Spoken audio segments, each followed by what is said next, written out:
What up, guys? Mad Scientist 7890 here, your favorite wrestling shooter and hip-hop enthusiast. You like my fedora? Very sweet.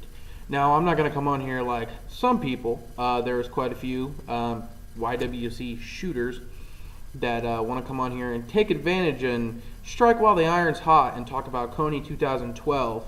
Yes, I've seen the video. Yes, I've seen all the stuff. You'll want to get on here and you'll want to make a video about Coney 2012, talk trash on it, and say it's a mess and they're stealing money, and then you're like, look at me, I made a video about Coney 2012. It's so popular, it has the highest views of any of my videos, and it's not even about wrestling. Yeah, not going to do that. But I do have some topics I'm going to talk about here, guys. Wrestling-based topics. Yay! Woo! By the way, I do have my February Copper Drop hip-hop albums coming. Been a bit busy, but I do have them coming, and it's going to be sweet. Mostly mixtapes, whatever, but I'm going to drop that pretty soon. So with this, first topic I'm going to talk about here is the rise and the fall of The Miz. You know, as of recently, a lot of people have noticed and been kind of ranting on and bitching about. I've never really been a huge fan of The Miz, but I've always been kind of in the middle with him. You know, I like some of the stuff he's done. I think he's improved as a wrestler, but I never really thought he was a main event guy. I never really thought he should have main event WrestleMania last year. You know, the stresses of being a WWE superstar is finally getting to him. It was all fun and games until he just burnt out, you know. Now he went from, you know, main eventing WrestleMania last year at 27 to being squashed, literally squashed by everybody. Barely getting any offense in, not winning any matches, not being allowed to cut promos, not doing a program with anybody, going into WrestleMania, and he doesn't have a match, he doesn't have anything. Now I know he's on Twitter kind of trying to get some stuff going where he can possibly get a match. He's trying to, I don't know if he's petitioning or just, you know, making tweets so he can be heard or whatever. I don't really know. But I can tell you that he's way fallen down the ladder that he used to be, and it's just shown that, you know, what I thought before, I never thought he could be a main eventer, and I think he could be a good solid mid-carder. Just because you can talk doesn't mean you can always be, you know, a main eventer. And like I said, I'm not hating on The Miz. I mean, I think he's, you know, done a lot of things. He's, you know, he's obviously he can talk. He can work. You know, he's not a bad worker, but he's just not great. But he's a good politicker. He's a good politicker, and he's a bitch. And I mean that in the best way possible, as in, you know, he's a whiny crybaby bitch backstage. You know, hearing from numerous other wrestlers. I don't know if it's work or shoot. Can't get that across this year, that how much that's going on. But quite a few people say he whines and bitches his way and politics his way into certain positions. And, you know, sometimes that's smart, sometimes it's not. Sometimes he's getting squashed like he is now and might not have a WrestleMania match. So, interesting to see where he goes. I would like to see him at least jump up to that mid-card level. I think he's good enough to be there. But in a main event setting, I don't think he can pull off main event matches. He obviously showed it with the match in WrestleMania last year, the biggest match in his entire career, and it didn't show up. So I'm right here with The Miz. I think he's okay, but he's pretty much gone below where I think he should be. I think he should at least be a mid-carder. I don't know. Let me know what you guys think about that. Next, see the little shake in the camera? Now what we're going to talk about is something that I am very excited about and very happy about. And I never thought I would say it. Let me tell you what. One of the most entertaining and most enjoyable things in all of wrestling, Bully Ray. Bully Ray is one of the most entertaining wrestlers in all of the business right now. I mean, you're talking about just the way he pulls off his character. You know, I would love, like, entertainment level, you know, promo-wise and everything they do. You go WWE, CM Punk, Ring of Honor, Kevin Steen, TNA, Bully Ray. I'm that high on Bully Ray right now. I think he's improved in the ring. I think he's getting himself over just tremendously. I've never liked him this much in my life. The whole Calveszilla thing with the Calves is genius. I do that all the time. Obviously, I'm a very pudgy. Let's just go ahead and say it. I am overweight. A lot of you can notice, but I've been saying a lot lately that pretty boys have abs, real men have calves, and I just pull up my muscle and flex my calf muscle, and bitches love it. You know what I'm saying? I got the fedora, I got the calf muscle, I roll with it, bitches want it. So I'm learning from the best. But entertainment value, as in greatness, and Bully Ray, he's converting so many fans who just were shitting on him years ago, and shitting on him when he was with Team 3D and stuff like that. And I think it's a good thing for him breaking away and doing what he's doing now. He's towards the end of his career, and I'm not really scared to say that I'd like to see Bully Ray do a TNA title run.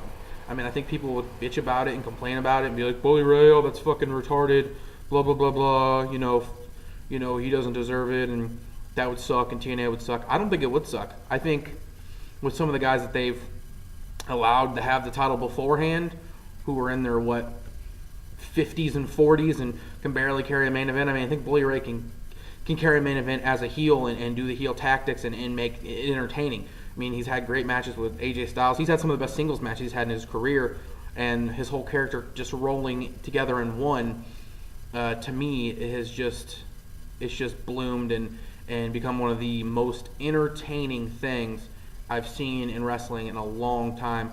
So if you guys are all about Calveszilla, you're all about everything that he's doing, let me know what you think. Represent calves, calves and abs. Well, I don't have any abs, but calves, represent.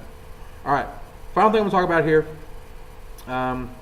Spoke on it a little bit with the RSTS Express Wrestling channel. Me and my buddy MVP Shear, we do our own channel. We spoke on the 10th anniversary show and kind of Ring of Honor, kind of went through and kind of said how it was a real stale and it wasn't a good Ring of Honor show. It was a good, okay, solid wrestling show, but it wasn't a good Ring of Honor show. And what we've come to notice of the last forever, I guess you could say. I started watching Ring of Honor in 2006, so from 2006 till now, I went back and watched other stuff under 2006, but from 2006 up until about 2010-ish, 2000, that area, I guess, I was, pretty impressed with a lot of the pay-per-views and house shows. And this just stems back from the last couple of years just being really rough. I went to a house show here in Collinsville, me and J-Man did, from IWR show, and it was okay. Like, we weren't that impressed. The 10th anniversary show wasn't that great. It was, and here's the thing I'm going to throw out there for a lot of you guys. Those of you who are original fans of Ring of Honor and who truly follow the company and, know what they used to do, is the Showdown at the Sun shows, the WrestleMania weekend shows for Ring of Honor Double Shot.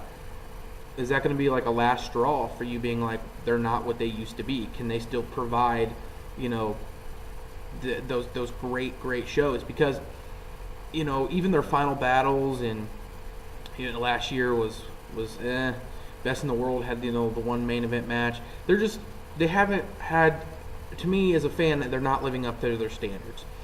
Whether it's getting on television, whether it's, losing talent. I know they're like, we have a really deep talent roster, blah, blah, blah. Bullshit. You don't have as deep as you did 2 years ago. You don't have as deep as you did 4 years ago. Your roster right now is probably not, since they started, maybe that's how weak it is.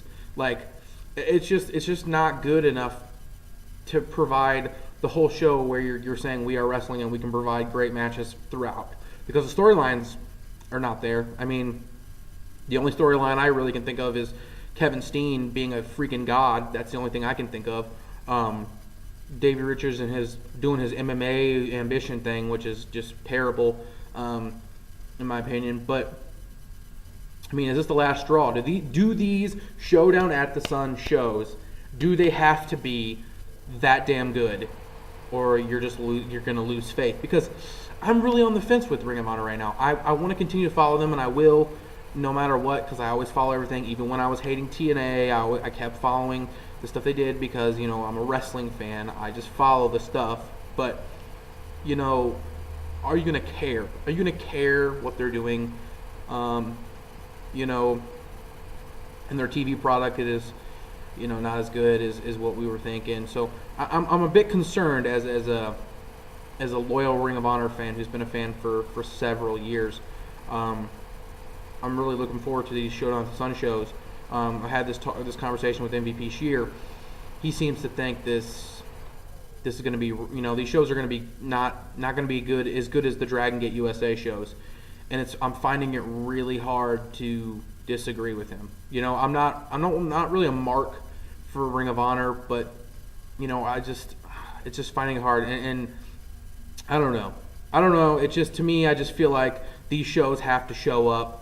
And what they did do with the 10th anniversary show, making it like a blow off, these two shows, at least one of these has to deliver. And I have to be like, that's a good Ring of Honor show. Because last year, the best Ring of Honor show was one of those center stage shows. I can't remember which night it was. One of those shows was the best Ring of Honor show of the year, at least in my opinion. So let me know what you guys think about those topics. Miz, the rise and fall. You feel bad? Does he deserve to be where he is? Should he be mid-card? I saw it coming 100 miles away. You know, I thought, you know, after WrestleMania and that main event, and then they forced him down our throat for a long time, and I started catching on and really started liking it and stuff he was doing. And now he's just kind of fell off the face of the earth and just getting squashed. You know, Calveszilla, you all about the Bully Ray? You guys entertained? I am. I love it. Let me know what you guys think. Just point. I think I'm gonna. You know what? I'm gonna give you guys a picture of my calf muscle. I'm gonna do it after this video. You're gonna get a calf muscle, cause it's the shit. And finally, Ring of Honor, last straw. These Showdown at the Sun shows, do they have to show up, or are you going to be worried as a Ring of Honor fan? I will. I'm really getting worried that they're never, you know, they're not going to be as good as what they used to be. So I'm going to get out of here. I'm the Mad Scientist. You like this sweet ass fedora? I'm going to continue to wear it. It makes me look like Angel Batista from Dexter. If you get that, if you get that slogan, if you get where that came from, you, sir, are the shit. Thumbs up. Dexter's a good show. I'm out of here. Deuces. It's Calveszilla time, ladies and gentlemen. Like what you see? Put that right there. That definition? It's Calveszilla right there, son. Get you some of that. Bitches like it.